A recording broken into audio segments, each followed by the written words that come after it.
Hello guys, what's up? So I'm back again for another tutorial video.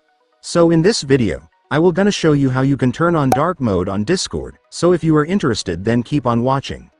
But before all that, if you are new to my channel consider to like and subscribe for more videos like this, and also, you can comment down below if you have something that you want me to make a tutorial about. So without further ado, let's start the tutorial.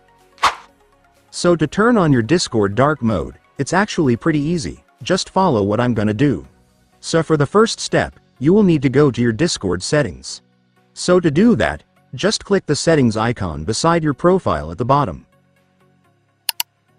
And once you're on settings, I want you to scroll down until you find the appearance section right here.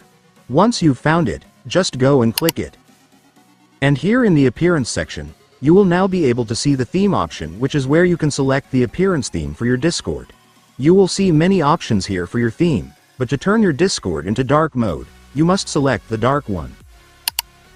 And after that, it's done. Congratulations, your Discord dark mode will now be enabled. And so that's just how you do it, guys. Now that you've watched this video, you can now do it yourself. So that concludes our tutorial video for today. I hope it helped you. Thanks for watching. Goodbye.